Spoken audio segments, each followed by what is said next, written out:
Now, who would have thought that after England made 400 runs in the first innings of the Mumbai Test, they would go on to lose the Test to India, were still lose by an innings and 36 runs, especially when one considers that no team before this had lost the Test at the Wankhede after scoring more than 350 in the first innings. That proves that the current Indian team has it in them to go where no other Indian team has gone before. Hello and welcome to this special show. I'm Nikhil Naz. India's fifth successive Test series win is what we're discussing. Joining me on the show are two panelists in Sunil Gavaskar and Akash Chopra, who join us live from Mumbai, but also a wonderful audience comprising of really young cricketers right here in the studio. And I'd like to start with some of these youngsters. I'd like to ask some of you, if I was to ask you to describe Virat Kohli in one word, how would you do it? Can I start with you? Yeah, one word to describe it. Class. Class, he says. Okay, can I get one from here? Yeah. Run machine. Run machine, says this youngster. Dedicated. Dedicated, okay. Another, we'll take a final one. Patience. Patient, okay. That's Patience. Okay, that is something that we've not seen many associate with Virat Kohli, but he was really good as far as his defensive cricket was concerned. So, various adjectives we've heard from this very young audience here in the studio. But I'll now go across to Sunny Bhai, since he's the senior of the two panelists. Sunny Bhai, would you, now this probably is the toughest question that I would have ever asked you. Tell us something that you've never said about Virat Kohli, ever.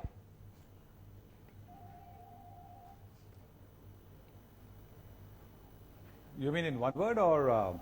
Anything, something that we've never heard you say about Virat Kohli. Can you say something new about him? Because we've actually, frankly, exhausted all sorts of adjectives. Well, the only thing that I can say is there's never been another one like him. Okay, never been another one like him. Okay, that's a huge compliment coming from someone who many consider is one of those who, people haven't been able to replicate the legendary Sunil Gavaskar. Also, Akash, same question to you. It's a tough question, I know, but you've got some time to think. Tell us something that we've never heard of Virat Kohli before this. The run machine is something that I have given him the middle name, but since Sunny Bhai is there, he was the original little master. Then we saw the master blaster Sachin Tendulkar. Let's call Virat Kohli the modern master. So modern master, I think, is just befitting the kind of stuff that he's doing. Okay. So we're celebrating India's series win against England. Sunil Gavaskar, Akash Chopra still with us, and a wonderful audience here. We've got an 11-year-old Vaibhav here who's part of our audience. He wants to ask a question. Go ahead, Vaibhav. My question is to Sunil Gavaskar, sir. Okay. Don't you think that Virat Ashwin should get the man of the match? Okay, before Sunny Bhai answers that question, Vaibhav, I know you're a cricketer, you're wearing the whites. Are you a bowler? Yes. Are you a spin bowler? Yes. Okay, Sunny Bhai, so we've got it. He's a young cricketer, he's in his whites because you can't see him. He is a spin bowler and he's just 11 years of age. I'm guessing where that question is coming from. He probably wants to represent his country one day and is very aggrieved with the fact that a bowler who picked up 12 wickets has not got the man of the match. What do you think? Well, first and foremost, I'd like to wish the young man all the very best in his future, in his career, and I hope he gets as much success as R. Ashwin, Virat Kohli and the Indian team is getting. And more importantly, if he's going to play sport, cricket or any, just enjoy the sport. You enjoy the sport and I think you will do well. But the reason why the decision to give Virat Kohli the man of the match was not just for the impact that he had on the match in terms of the situation that he came into bat and then steadied the innings, then took India to a score which was ungettable as far as England was concerned. Now this happened on a pitch where there was turn. So on a pitch where there was turn, the spinner is expected to get wickets. The batsman is not necessarily expected to score 235. Batsmen are expected to maybe get 80, 90, maybe 100. But 235 is something phenomenal, and I think it was because of the fact that it was a turning pitch on which he got the runs, coming in the position that he did, the position of the team that he did, and then that partnership with Jayant Yadav, taking Jayant Yadav along with him to get India the lead, is why I think Virat Kohli was given the man of the match. Okay, so he talks about how it's not just his batting but other contributions as well and how the pitch behaved. Akash, let me ask you that question. Are you happy that you were not part of that particular panel that had to decide this man of the match? Because, you know, both you and Sunny Bhai had often said that 5 wickets is like 100. He picked up 6. So I'm just doing my math. That would amount to about 120 in both innings. That's 240 runs, 5 more than Virat. Yes, you're right. But one must also keep in mind that this pitch was spin ready from day one. There was enough spin available, turn available, and 400, all of us thought, whoever was there at the ground thought that is at least 50, 60, 70 perhaps too many, and nobody, including myself, Sunny Bhai, we never gave India a chance that they'll go ahead and get a 230 odd run lead, and that was only down to one man, or due to one man, that was Virat Kohli. It was not easy to bat, and that is why you saw his celebration as well when he got to that century. It is his best double century knock in this entire year. In fact, let me go a step further and say this is his best century, best test century on the Indian soil. So once that's the case, you know it's a match that's been dominated by spinners. That is where you go ahead and give the man of the match to a batsman because of his sterling contribution.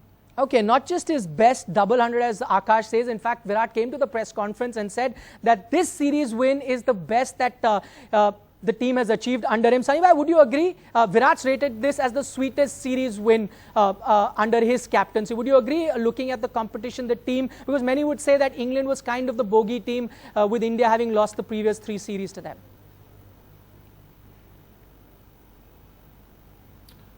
I think it's a very big win, no question about it. Because when you play a 5-test series, I think when you win 3-0 and maybe with a test to go, you will savor that a lot more. So I'm not arguing with him at all. But I think the Sri Lanka series win, right, albeit a 3-test series, they lost the first test. They came back to win the next 2 tests. I think that was, to my mind, a greater achievement. Never easy to come back in a 3-test series if you have lost the first test. But Virat and his team did just that last year. For me, that was an even more significant win than this one. But who am I to argue with Virat Kohli if you think this is the sweetest win? I think it is. It's a very sweet win because, as you said, England has been the bogey team for the last 5-6 years.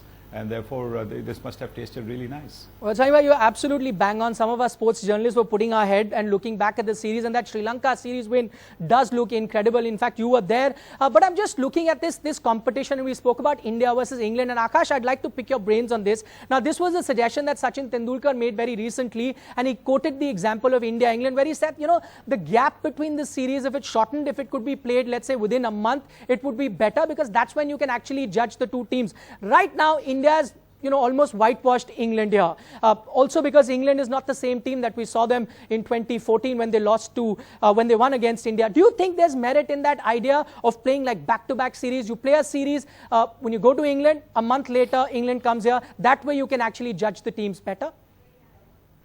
Well, there is definite merit because once you're playing the same team twice in the same time frame, or once home and once away, of course, you'll get to know where you stand. In fact, we are living in this era of home domination. That is where, again, it adds more merit to the argument. But you must also keep in mind that it's a 5-test match series. And imagine what will happen to the viewers, the audience. There'll be complete burnout. Audience fatigue is something that we must keep in mind.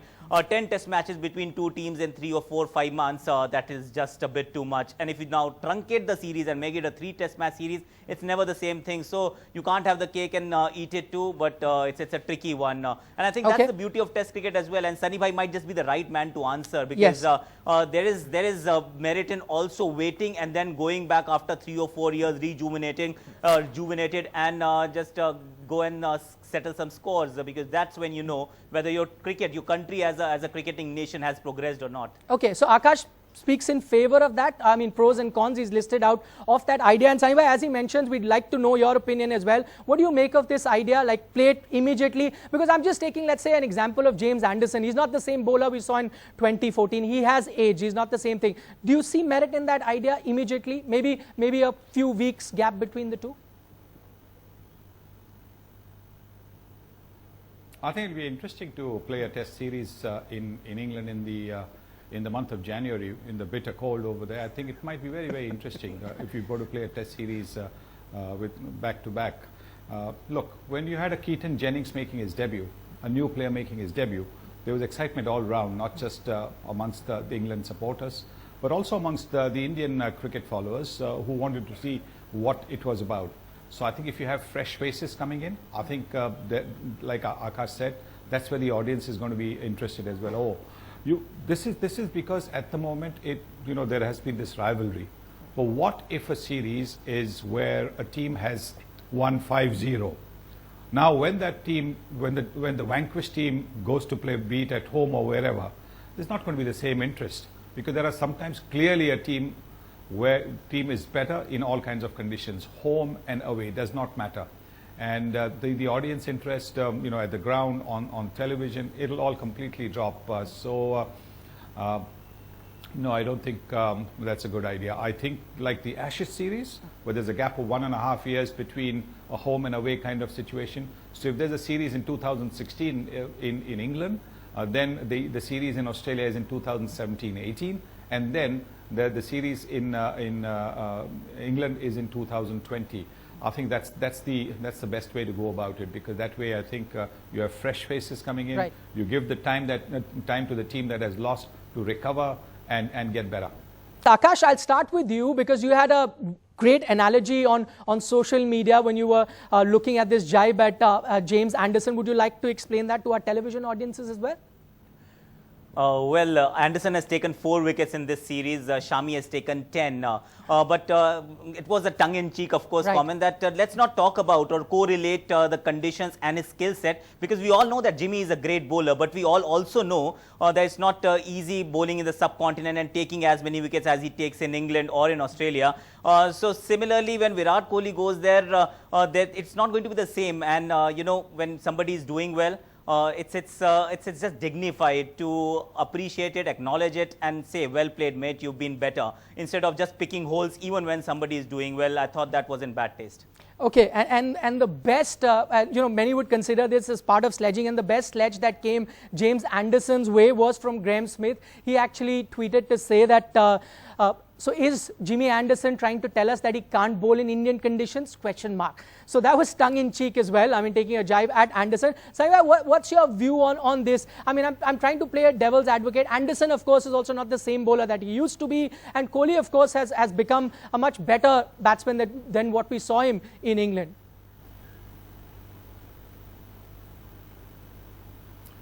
For me, temperament has always been king. Temperament is what separates the men from the boys. And temperament is what guides your technique. Your technique is pretty much set when you're about 18, 19, 20. It doesn't really change too much. Your backlift, everything. You make little changes in technique, like Virat Kohli has made changes in the way he stands. He had a very wide open stance earlier on. Now the stance has come a little bit closer. So those are little changes that you make in your technique. So the technique really doesn't change. Temperament changes. And it's in the temperament aspect that Virat has become stronger. He's become a lot firmer. And he is now in a position where that temperament of his is guiding his technique. So what was the problem in England? The problem in England was he was fishing at deliveries outside the off stump. They have tried that delivery over here, and the ball has moved a little bit, maybe not as prodigiously as it does in England, but Virat hasn't fallen for the bait. And therefore, temperamentally, he's conquered that aspect which was making him play at deliveries, nibbling at deliveries in England. He's avoided that. So temperament for me is king, and as far as temperament is concerned, today nobody can question Virat Kohli's temperament. Okay, so Jimmy Anderson did miss out on that important detail, kept talking about technique, but didn't speak of temperament, which makes a lot of difference as far as batsman's form and his run scoring is concerned. We'll take a question here from the audience. Go ahead, who is your question for? And go ahead, ask. Sir, my question is for Sunny, sir. Go ahead, ask your question. Sir, Virat Kohli is currently in exceptional form and he's doing everything he can at the best. But do you think he will be able to replicate the same when India visit England or in seeming conditions like in New Zealand?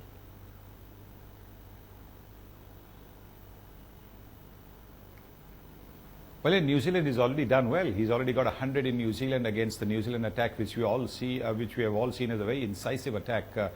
Trent Bolt, Tim Southee, Neil Wagner. It's a very sharp, incisive attack, and he's got hundreds against them. England is about a couple of years away, 2018. And like I said, temperamentally he has become so strong that I'm confident that come 2018 he will be able to replicate the form that he's showing here. He scored runs in Australia. He scored, I mean, by runs I mean hundreds in Australia. He's got hundreds in South Africa. He's got hundreds in New Zealand. England is the one place that he hasn't scored, and I think he will make up for 2014 with multiple hundreds in England. Okay, great. One more question, final question. We're running out of time. Go ahead. My question is to Akash Chopra, sir. Sir, do you see Jayant Yadav for long cricket in Indian team, and will he play good cricket outside India?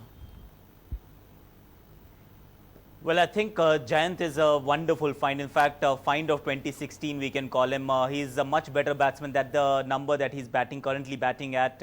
He's not a number 9. In fact, he's the best world's best number 9. If we were to compare all the cricketing sides in the world, he's obviously he has to work on his bowling a little more. But I'm pretty sure while he's playing in India, he'll be an ideal foil to Jadeja and Ravichandran Ashwin. And don't forget, Australia are coming home very soon, and they have quite a few left-handers as well. So yes, he's here to stay, and we will talk about him again. The jury will be out when he travels overseas.